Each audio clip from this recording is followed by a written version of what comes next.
WNBA Shutdown. Why the 2026 season might never happen. Caitlin Clark just gave the WNBA its biggest season in history. Sold out arenas everywhere she played. A $2.2 billion media deal. 17,000 fans per game. Triple the league average. Millions of new fans who had never watched women's basketball before. And right now, the league is about to destroy all of it. The 2026 season might never happen. And what I'm about to show you is way worse than a simple contract dispute. This is the biggest crisis in WNBA history, happening at the absolute worst possible time. Women's basketball finally broke through, finally got the attention it deserved, finally had the cultural moment players have been fighting for decades to achieve. Media deals worth billions got signed. Franchise values are skyrocketing. 2 new expansion teams paid $750 million just to join. But something's happening behind closed doors that could end it all. Free agency is completely frozen. 2 expansion teams are stuck in limbo with no players. And the players themselves have already voted on whether to walk away. You won't believe the numbers. Want to know the worst part? This was supposed to be a celebration year. Instead, we're watching the WNBA teeter on the edge of a shutdown that could erase everything they've built. December 18th, 2025, the Players Association announced the results of a strike authorization vote. 93% of eligible players participated. That's almost every single player in the league voting. Of those who voted, 98% said yes to authorizing a strike. 98%. That's not just a majority. That's near total unity. Veterans and rookies, stars and role players, everyone voting together to say they're willing to walk away if they don't get what they deserve. This has never happened in WNBA history, not even close. The league has never lost a single game to a work stoppage in 30 years. But they also never had players this unified, this informed, and this willing to fight for their value. The vote means the 7-member executive committee can call a strike whenever they decide it's necessary. No more votes needed. No more waiting. If talks break down completely, they can shut it down with 48 hours notice. The Players Association's statement after the vote was fierce. Time and again, the players' thoughtful and reasonable approach has been met by the WNBA and its teams with resistance to change and a recommitment to draconian provisions that have unfairly restricted players for nearly 3 decades. They're not asking anymore. They're demanding. Wnba, the president of the Players Association, made it clear we're willing to do whatever it takes to ensure a high-quality deal for the players. This means we could possibly strike if we need to, but it doesn't mean we want that to happen. But we have it in our arsenal to get exactly what we need, which is a fair deal that represents our value in a very meaningful way. The players even brought out an inflatable rat to protest outside negotiations. That's a classic union move, borrowed from labor disputes in construction and other industries. The message was unmistakable. But here's what nobody's talking about. How did it get this bad? How did the WNBA go from its best year ever to 98% of players ready to strike? The answer is way messier than you think. January 9th, 2026 came and went. That was the deadline everyone was watching. No new contract, no agreement, just silence from a league that's supposed to be celebrating its success. For months, the league and the players had been extending their old contract, buying more time to hash out a new deal. First, they pushed it from October to the end of November, then another extension through January 9th. But when that date arrived, both sides refused to extend again. Now, they're operating in what's called status quo mode. The old rules stay in place temporarily, but the protections that prevented strikes and lockouts are gone. Players can walk out. Owners could lock them out. The clock is ticking. The league agreed to a moratorium on all business activities. No free agency, no contract negotiations, no trades. Nothing moves until they figure this out. And remember, almost every veteran player in the league is a free agent right now. They strategically let their contracts expire, knowing a new deal was coming, except the new deal never came. Portland and Toronto were supposed to launch as expansion teams this year. They paid hundreds of millions for those franchises. Now they're sitting there without players, without rosters, waiting for an expansion draft that might never happen. The whole league is paralyzed. So what's actually keeping them apart? It comes down to money. But the real issue isn't just about dollars and cents. It's about something the commissioner allegedly said that changed everything. The WNBA wants players to take a cut of net revenue. That's what's left over after they subtract all their expenses. Charter flights, hotels, training facilities, arena costs, everything. After all those bills get paid, the league says players would get over 70% of what remains. Sounds generous until you do the math. After expenses, that 70% amounts to less than 15% of the total money coming in. The players want 30% of gross revenue. That's the money before expenses get deducted. They're looking at a league that just signed a media deal worth over $2 billion. Franchise values are exploding. New teams are paying $750 million just to get in. And players are saying they deserve a real share of that pie, not the scraps left after everyone else takes their cut. Under the league's proposal, the salary cap would jump from $1.5 million to $5 million. Max contracts would go from $249,000 to over $1.3 million. The average salary would more than quadruple. These are massive increases, no question, but the players are asking a simple question. If the league is growing this fast, why lock us into fixed numbers? Why not tie our pay directly to how well the business actually does? That's the fundamental disagreement. The league wants predictable costs. The players want to grow with the business they're building, and neither side is backing down. You think that's bad? Wait. September 30th, 2025. This is where everything broke. Minnesota Lynx star Wnba Collier walked into her season-ending press conference and absolutely detonated. For 4.5 minutes, she read from a prepared statement that torched WNBA Commissioner Cathy Engelbert and league leadership in ways nobody had ever seen before. "We have the best players in the world," Collier said, her voice steady but fierce. "But right now we have the worst leadership in the world." She didn't stop there. Collier revealed details of private conversations with Engelbert that painted a disturbing picture of how the commissioner views players. According to Collier, she had asked Engelbert how the league planned to address terrible officiating that was leading to serious injuries. Engelbert's response? "Only the losers complain about the refs." And this is where it gets insane. Collier said she asked Engelbert about rookie contracts for stars like Caitlin Clark, Angel Reese, and Paige Buchers, players who were clearly driving massive revenue but making poverty wages in their first years. Engelbert's alleged response about Clark was jaw-dropping. Caitlin should be grateful she makes $16 million off the court because without the platform the WNBA gives her, she wouldn't make anything. Think about what that means. The commissioner allegedly telling one player that another player, the biggest star the league has ever seen, should be grateful for being underpaid because the league graciously provides her a platform, as if Caitlin Clark needed the WNBA more than the WNBA needed Caitlin Clark.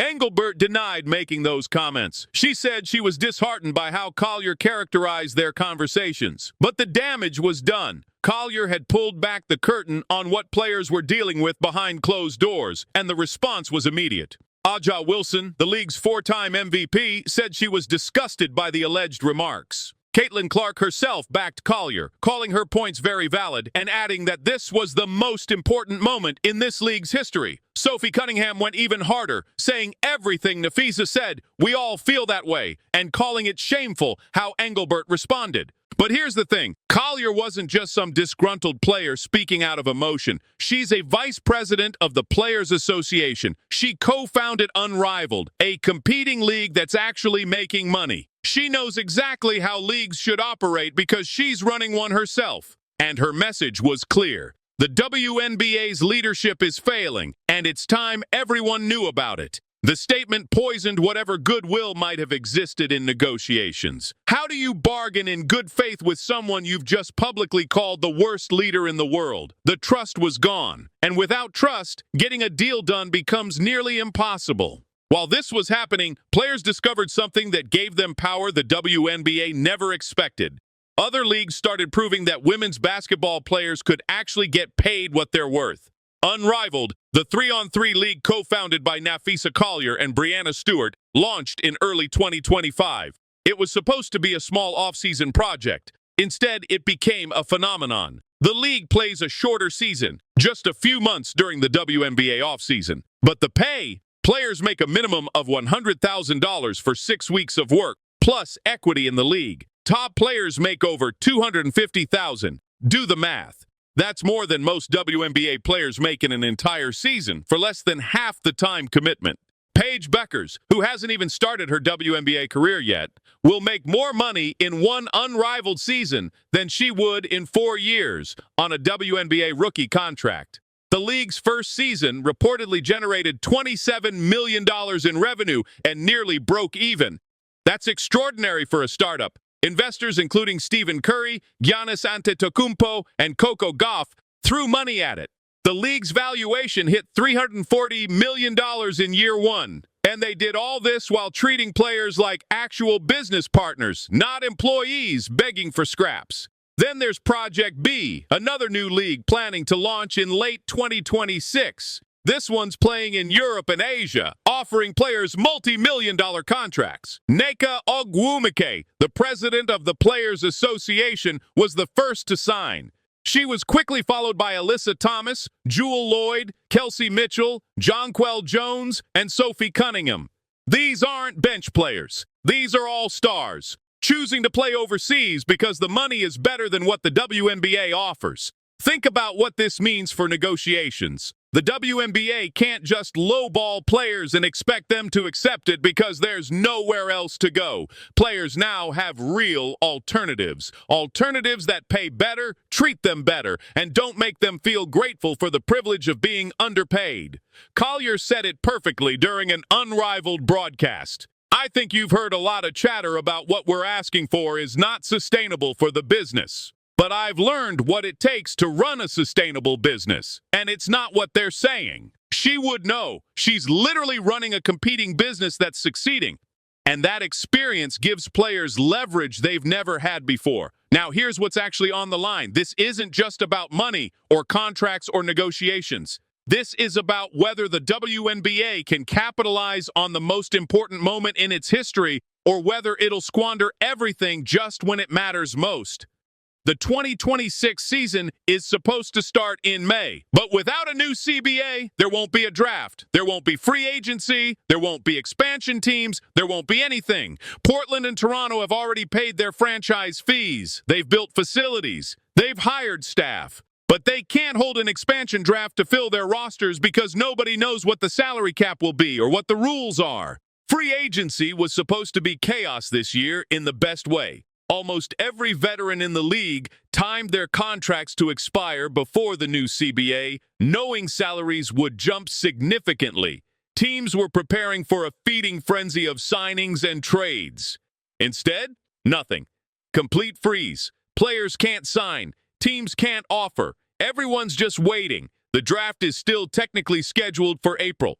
But how do you draft players into a league that doesn't have a labor agreement? What contracts do rookies sign? What's the rookie scale? Nobody knows, because there's no CBA to define any of it. And then there's Caitlin Clark, the player who single-handedly brought millions of new fans to women's basketball, the player who made WNBA games must-watch television, the player who sold out arenas everywhere she went. She's stuck in this mess too, watching the league waste the momentum she created. Clark's been diplomatic in public, but she's also been clear about what's at stake.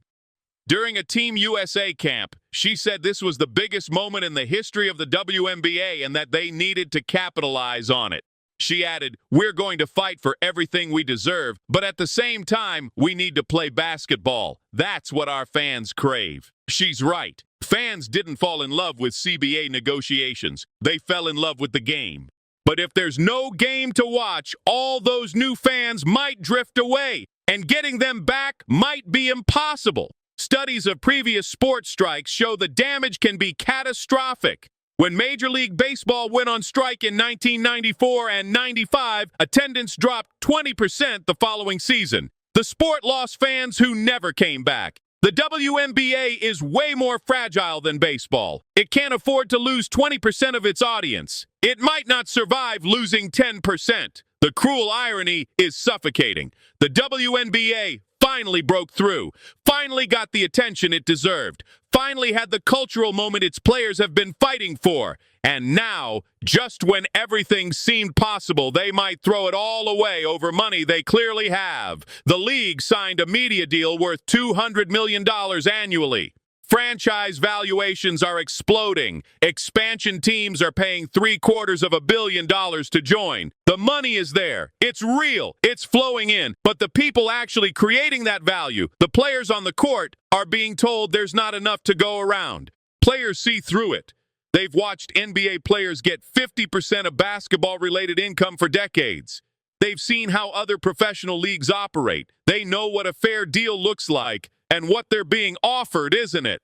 Collier's experience running Unrivaled gave her a perspective most players never get. She's seen the books. She knows what it costs to run a league, pay players fairly, and still make it work. And what she learned made her angrier, not more sympathetic to the WNBA's position. The WNBA responded to all of this by saying they strongly disagree with how players characterize negotiations. They pointed to their proposals for significant salary increases and revenue sharing. But the gulf between the two sides remains massive. The two sides are still talking. The moratorium they agreed to at least keeps some lines of communication open. But talking isn't the same as making progress. And every day that passes makes the situation more complicated. Teams need time to prepare for expansion drafts. Players need time to negotiate contracts and make life decisions about where they'll play. Rookies need time to find agents and prepare for professional careers. Fans need time to buy tickets and plan their summers around going to games.